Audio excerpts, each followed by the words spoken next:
नमस्कार, स्वागत है आप सभी का। आप देख रहे हैं हमारा खास कार्यक्रम खास मुलाकात। और आज हमारे साथ बहुत ही खास मेहमान है। खास इसलिए क्योंकि जब पूरी दुनिया मंदी की चर्चा कर रही है, जब आईएमएफ बात कर रहा है 2.7% के वैश्विक विकास दर की, एक ऐसे शख्स हैं पूरी दुनिया में जो ये कह रहे हैं कि भारत 8% की दर से विकास करेगा। मेरे साथ हैं पद्म भूषण प्रोफेसर अरविंद पानागढ़िया। बहुत बहुत धन्यवाद सर वक्त निकालने के लिए। धन्यवाद। सब लोग तो ये कह रहे हैं कि वैश्विक मंदी का दौर है, बहुत सारे जो कंट्रीज़ हैं रिसेशन में जाने वाले हैं। चीन, अमेरिका, यूके जैसी बड़ी इकॉनमीज़, यूरोजोन से बहुत अच्छी खबरें नहीं आ रही पूरी दुनिया के लिए। आप इतने आशान्वित क्यों हैं, क्यों इतना होपफुल हैं इंडिया को लेकर के, इंडियन इकॉनमी को लेकर? 8% का जो आंकड़ा है वो कहाँ से आप डिराइव कर रहे हैं सर? देखिए, इसमें थोड़ा सा हमारा अपना हाल ही का जो इतिहास है, आर्थिक इतिहास, उसको देख लें कि कोविड का जो पहला साल हुआ 2021 का जो फाइनेंशियल ईयर था, उसमें हमारी जीडीपी जो है 6.6%, 6.6% गिर गया।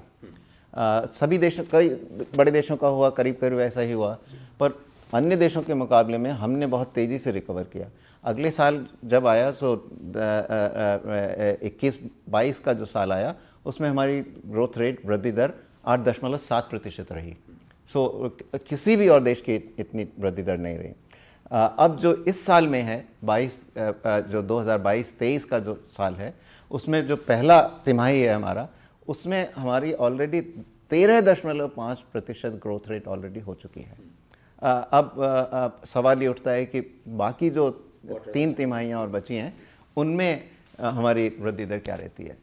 तो मैं ऐसा मानता हूँ कि कम से कम दूसरा जो तिमाही आएगा, दूसरा जो क्वार्टर आने वाला है, जिसके डेटा हमारे पास अभी नहीं आए हैं पर इस महीने के अंत में आएंगे, मेरा मानना है कि अभी भी जो है हमारा बेस इस क्वार्टर में पिछले साल जो था वो काफ़ी लो है। तो उस पे हमारा 8% ग्रोथ कर पाना सेकेंड क्वार्टर में, दूसरे तिमाही में काफ़ी संभव है। तो अगर 13.5 पहले में हो गया, 8% इसमें हो जाता है, तो बाकी दो में अगर हम 5 या 5.5% भी ग्रोथ करते हैं तो ये 8% बन जाता है।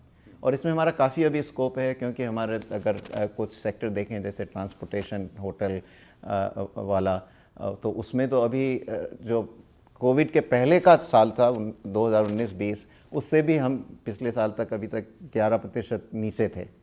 तो अभी बहुत स्कोप है उसको आगे बढ़ाने का। इसी तरीके से अगर हम कंस्ट्रक्शन का देखें, बहुत बड़ा सेक्टर है। कंस्ट्रक्शन का सेक्टर जो है 19-20 साल के मुकाबले में सिर्फ 3.5% ऊपर चढ़ा है पिछले साल। तो उसमें भी इस बेस काफ़ी लो होने की वजह से काफ़ी स्कोप है। मैं समझता हूँ कि इन कारणों से 8% ग्रोथ हमारी इस साल पूरी तरह से संभव है। इस साल के लिए तो चलिए आपने 8% कह दिया, लेकिन आईएमएफ बोल रहा है कि 2021 6% पूरे ग्लोबल ग्रोथ, घटा करके उन्होंने 22 में कर दिया 3.2%। अगले साल के लिए वो कह रहे हैं 23 और ख़राब होने जा रहा है 2.7। तो खतरा शायद इस साल नहीं लेकिन अगले साल हो सकता है। आपको लगता है कि अगले साल, या फिर भारत की ग्रोथ स्टोरी जा कहाँ रही है, अगर आपको पूरे वैश्विक पर्सपेक्टिव में समझने की कोशिश? तो अगर हम ये देखें तो मेरा मानना ये है कि एक्चुअल में अगले करीब दशक, पूरा दशक हमारा जो है, कम से कम 7 से 8% के बीच हमारी ग्रोथ निश्चित रूप से होगी। एक दो कारण हैं इसके। एक तो सबसे बड़ा कारण ये है कि हमारी जो कमज़ोरियाँ थी वो हमने काफ़ी कुछ जो है पिछले 3-4 सालों में ठीक कर ली हैं। हमारे जो बैंकों के जो नॉन परफॉर्मिंग एसेट्स थे उनको हमने क्लीन अप किया है, बैंकों को रिकैपिटलाइज किया है। तो बैंकों की अगर हम अब बैलेंस शीट्स देखें तो काफ़ी रोबस्ट हैं, काफ़ी अच्छी स्थिति में हैं। मतलब सारे लोगों ने प्रॉफिट दर्ज किया। मेरे ख्याल से 25,000 करोड़ रुपए का 12 किया बैंकों है ने प्रॉफिट दिखाया है। और हमारी अब क्रेडिट ग्रोथ भी करीब 15% पे आ गई है। क्रेडिट ग्रोथ भी हमारी अच्छी हो रही है, ऑलरेडी हो रही है। तो ये तो बैंकों की बात हुई। बाकी की जो अर्थव्यवस्था है उसमें भी बहुत ज़्यादा रीस्ट्रक्चरिंग हुई है। अब जैसे आप टाटा को ले लें, पिछले 4-5 सालों में टाटा ने जो है करीब $10 बिलियन की जो है वो लेगेसी एसेट्स जिसमें इनके इन्वेस्टमेंट खराब हुए थे, उनको सबको क्लीन कर दिया है। तो अब नए इन्वेस्टमेंट्स कर रहे हैं। इसी तरीके से कुछ कंपनीज जो हमारी कमज़ोर थी, वायबल नहीं थी, वो बंद हो गई हैं, तो उनको भी बंद कर दिया है। जो कंपनीज वायबल थी पर उनका मैनेजमेंट कमज़ोर था, उनका मैनेजमेंट बदल गया है। जैसे भूषण स्टील देखें, एसआर स्टील देखें। तो ये जो रिस्ट्रक्चरिंग है अक्सर ये होता है, देखा जाता है, जैसे कोरिया का भी अगर हम देखें, उन्होंने जो क्राइसिस हुआ था 1998 में, उसके बाद काफ़ी इस तरीके की रिस्ट्रक्चरिंग हुई, और उसके बाद कोरिया जो है जो हम कहते हैं कि मिडिल लेवल ग्रोथ ट्रैप, उससे बाहर निकल गया। उस रिस्ट्रक्चरिंग के बाद बहुत तेज़ी से ग्रो किया। इसी तरीके से मैं समझता हूँ कि हमारी भी ये रिस्ट्रक्चरिंग इस वक्त इतनी ज़्यादा अच्छी हुई है कि इसके बाद तेज़ी से ग्रोथ वापस आएगी। चल ही रही है ऑलरेडी, पर ये 7 से 8% तक हम मेंटेन कर पाएंगे, ये मेरा मानना है। अगर ऐसा होता है, जो कि निश्चित रूप से होगा मेरे विचार से, तो आने वाले 7 या 8 साल में हम जो हैं विश्व की तीसरी सबसे बड़ी अर्थव्यवस्था बन जाएंगे। हम ऑलरेडी अभी 5वीं हो गए हैं, जो यूनाइटेड किंगडम है उससे आगे निकलकर 5वें ऑलरेडी हम हो चुके हैं। आने वाले 7 या 8 साल में हम जर्मनी से भी आगे निकलेंगे, उसके बाद जापान से आगे निकलेंगे, तो और थर्ड नंबर पे हम आ जाएंगे। तो ये दूसरी बड़ी बात आपने कही कि एक तो 8% की ग्रोथ इस साल, और उसके बाद 7 से 8 सालों में हम दुनिया की तीसरी सबसे बड़ी इकॉनमी होंगे। लेकिन इस वक्त दुनिया के सामने सर 2 सबसे बड़ी समस्याएं हैं, इन्फ्लेशन मैनेजमेंट की और ऊर्जा सुरक्षा की।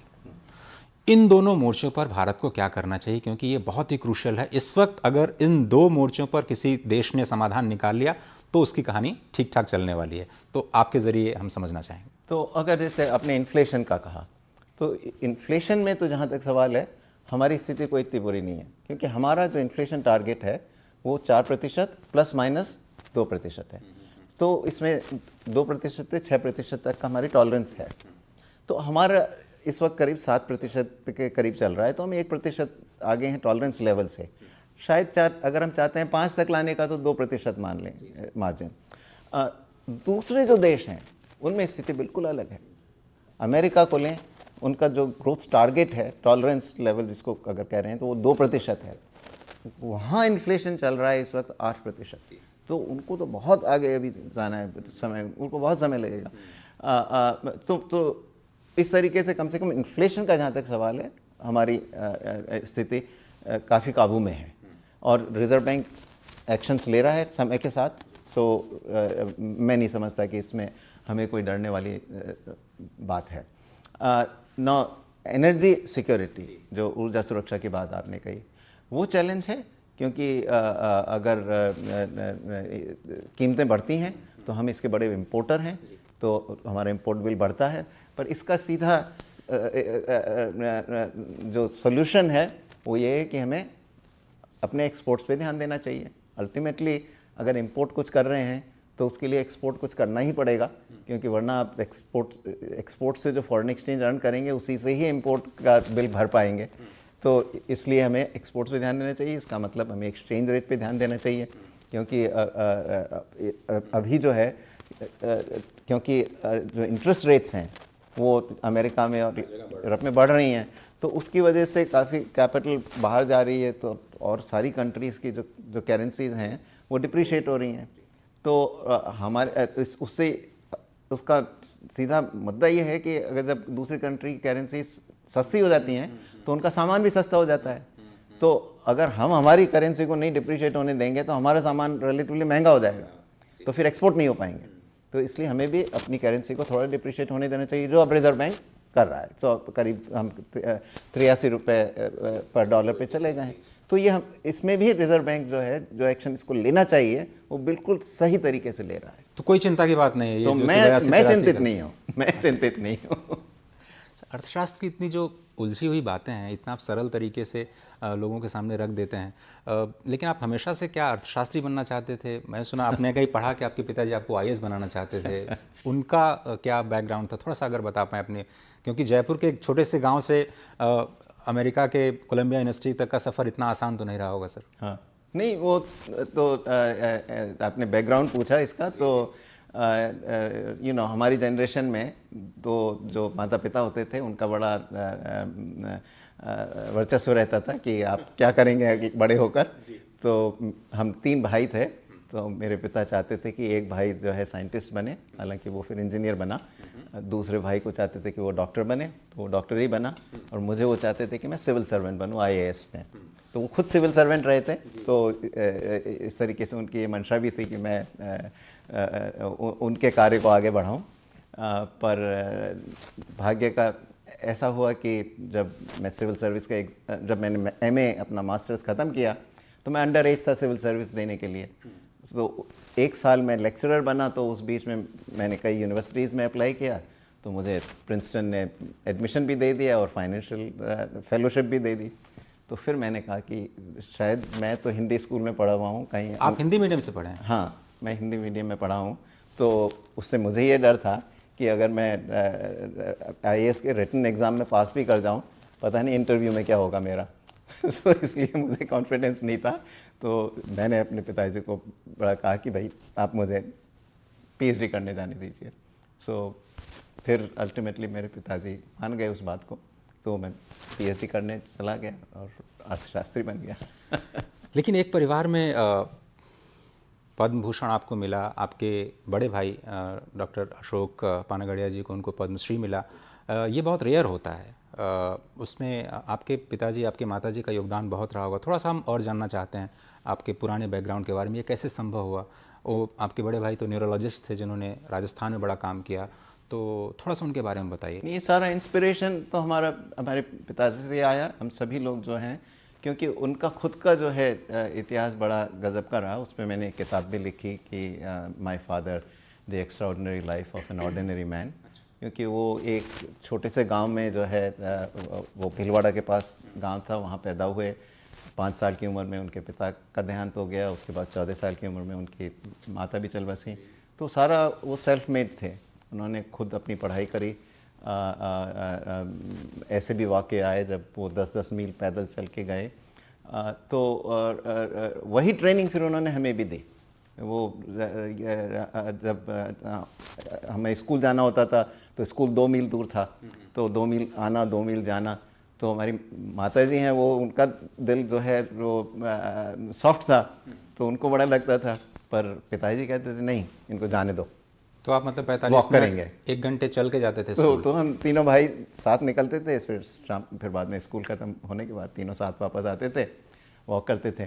तो उनका ट्रेनिंग भी रहा। फिर उनको वो हमें जब एग्ज़ाम्स टेस्ट वगैरह होते थे, हर टेस्ट का हर एग्ज़ाम का जब पेपर आता था शाम को, अच्छा पेपर लाओ, क्या क्या सवाल थे, तो वो सारा हमारा मॉनिटरिंग बहुत क्लोजली किया करते थे।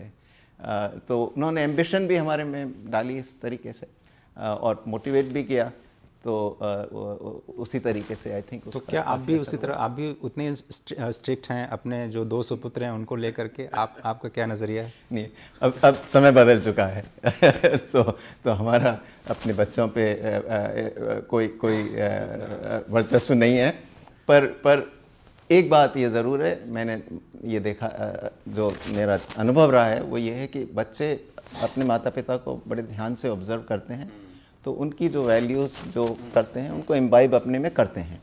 तो बिना कुछ कहे हुए भी जो है कई सारी अच्छी वैल्यूज़ बच्चे अपने आप ही वो संस्कार के रूप में चली जाती है, वो ले लेते हैं। वो तो हम देख रहे हैं सर, क्योंकि आपका अपना खुद का स्वभाव इतना संवेदनशील है कि कितना सहज, आप इतनी ऊंचाई पर पहुंचकर भी इतनी सरलता और सहजता के साथ जो संवाद करते हैं वो हम सभी को छू जाता है। उसके लिए बहुत धन्यवाद एक बार फिर से। लेकिन वापस मुझे अर्थशास्त्र की तरफ आना पड़ेगा, जो हमारे सब्जेक्ट मतलब आपकी एक्सपर्टीज़ भी है। एफटीएस का मामला मैं आपसे समझना चाहता हूँ, आप उस पर भी एक्सपर्टीज़ रखते हैं। भारत का ये जो अप्रोच है एफटीए को लेकर, हमने ऑस्ट्रेलिया के साथ किया, यूएई के साथ किया, अब हम गल्फ काउंसिल के साथ अगले महीने शायद शुरू कर देंगे, शायद यूके मार्च तक उम्मीद है, अमेरिका थोड़ा सा मुश्किल है, वो थोड़ा सा दिक्कत हो रहा है। हमारा जो अप्रोच बदला है, हम सीसीए से जाकर के अब एफटीए की तरफ फोकस कर रहे हैं, उस पूरे अप्रोच को आप कैसे देखते हैं? हाँ, नहीं, ये बहुत अच्छा डेवलपमेंट है कि मैं खुद ये चाह रहा था, और इस विषय में मेरी राय प्रधानमंत्री को भी यही रही है कि हमें फ्री ट्रेड एग्रीमेंट साइन करने चाहिए, क्योंकि जो है वो हम अर्थशास्त्री जो कहते हैं कि एक्सपोर्ट लेड ग्रोथ, जो भी बहुत हाईली सक्सेसफुल कंट्रीज़ हैं, जिन जैसे साउथ कोरिया लें, ताइवान लें, चाइना, चीन लें, सिंगापुर लें, इन सब ने जो है एक्सपोर्ट के आधार पर ही अपनी इकोनॉमी को मजबूत बनाया है। तो डोमेस्टिक इकोनॉमी भी हेल्प कर सकती है, करती ही है, पर एक्सपोर्ट्स तो बहुत इम्पोर्टेंट हैं ही। इसलिए उस बात को ध्यान में रखते हुए और एक बात और भी है कि अब जियोपॉलिटिकल सिचुएशन ऐसी हुई है कि हमें चीन से थोड़ा सा दूर हटना है। तो अगर चीन से दूर हटना है और एक्सपोर्ट्स भी बढ़ाते रहना है तो उसके लिए FTA बेस्ट है, क्योंकि हम ऐसे देशों के साथ जो है हमारा FTA साइन करें जिनसे हमारे दूसरी तरीके से भी, जियोपॉलिटिकल तरीके से भी तालमेल हो। तो इसमें हम यूनाइटेड किंगडम के साथ कर रहे हैं इस वक्त। इसी तरीके से अगला शायद यूरोपियन यूनियन के साथ करें, वो थोड़ा मुश्किल पड़े क्योंकि काफ़ी बड़ा मार्केट है वो, पर वो बड़ा होने के कारण उतना ही ज़रूरी भी है हमारे लिए, और ये संभव है, यूरोपियन यूनियन के साथ संभव है। जैसा आपने कहा, अमेरिका का एग्रीमेंट अभी भी थोड़ा मुश्किल रहेगा हमारे लिए, क्योंकि अमेरिका का जो एग्रीकल्चर है, कृषि है, वो उनकी बहुत कम्पेटिटिव है। तो उसमें हमारा कृषि के मार्केट को खोलना हमारे लिए थोड़ा मुश्किल है पॉलिटिकली। पर यूरोप के साथ हमारी ये प्रॉब्लम नहीं है, क्योंकि यूरोप का एग्रीकल्चर कम्पेटिटिव नहीं है, बल्कि हम ज़्यादा कम्पेटिटिव हैं एग्रीकल्चर में यूरोप से। सो इसलिए यूरोप का भी, क्योंकि बड़ा मार्केट है, हमें करना चाहिए।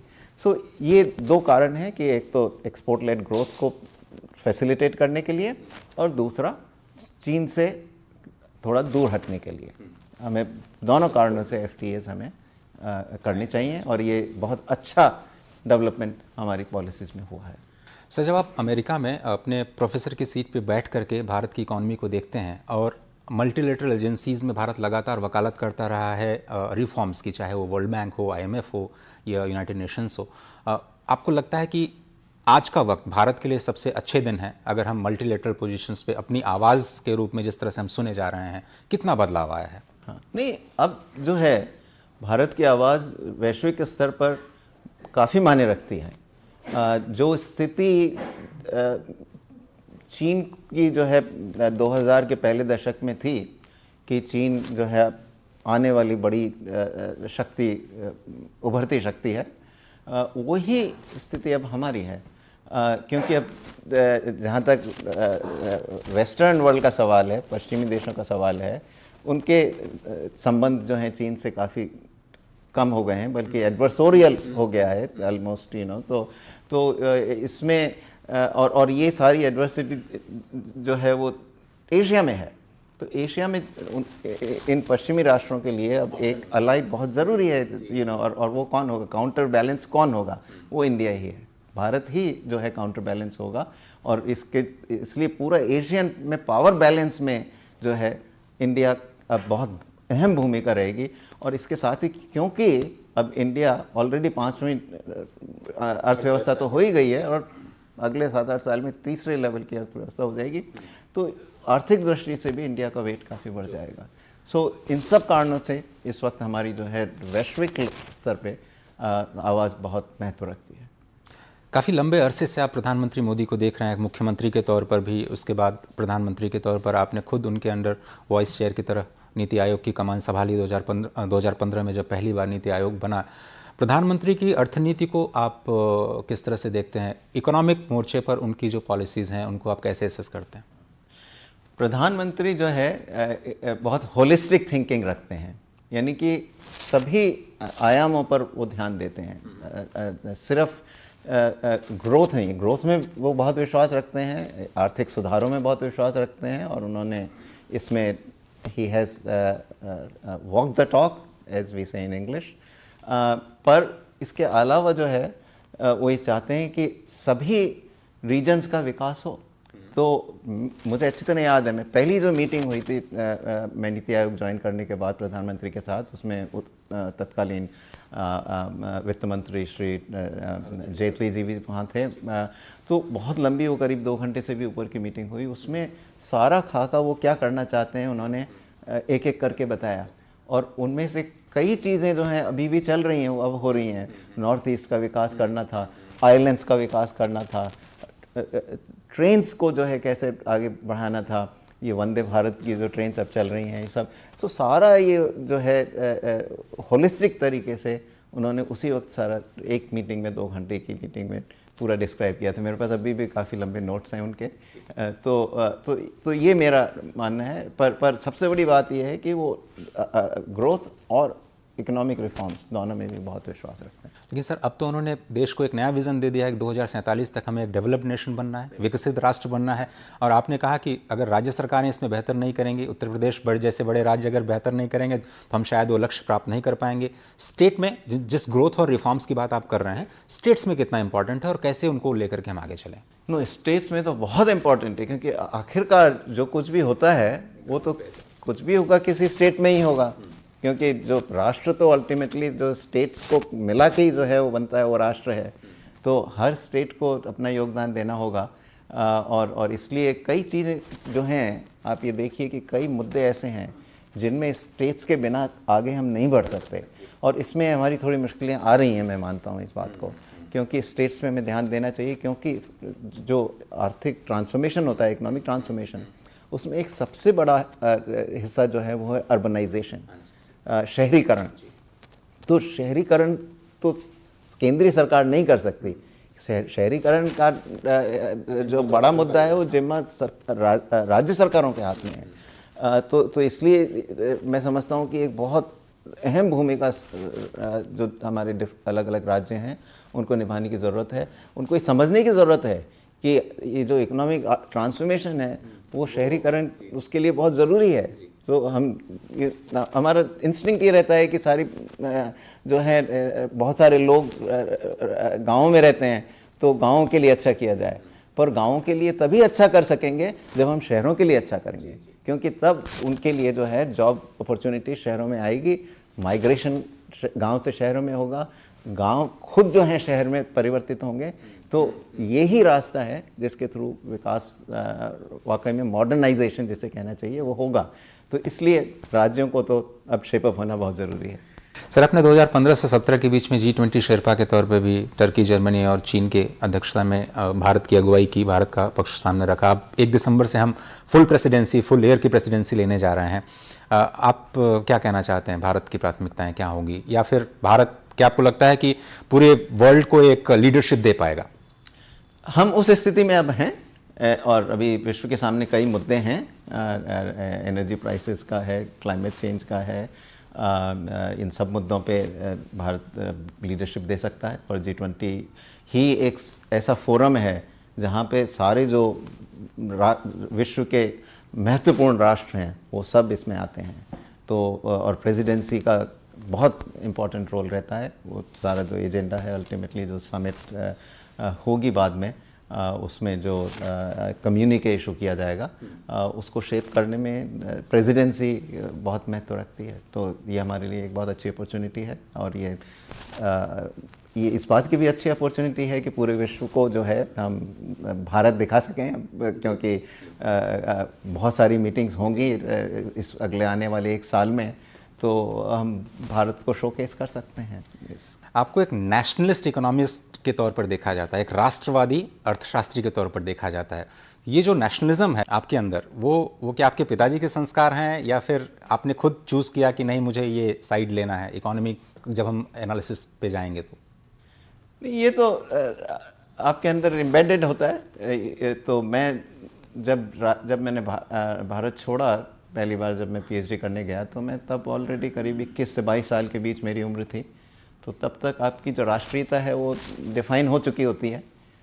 तो और फिर हमारे पिताजी का तो खैर इसमें था ही, सो उन्होंने काफ़ी हम में जो है पेट्रियोटिज़म, नेशनलिज़म, जो भी कहना चाहें आप, वो इंस्पिरेशन तो था ही।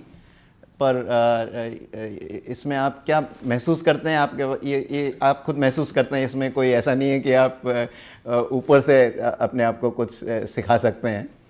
ये आपके अंदर है भावना, ये अंदर की भावना है, तो ये आपके अंदर रहती है।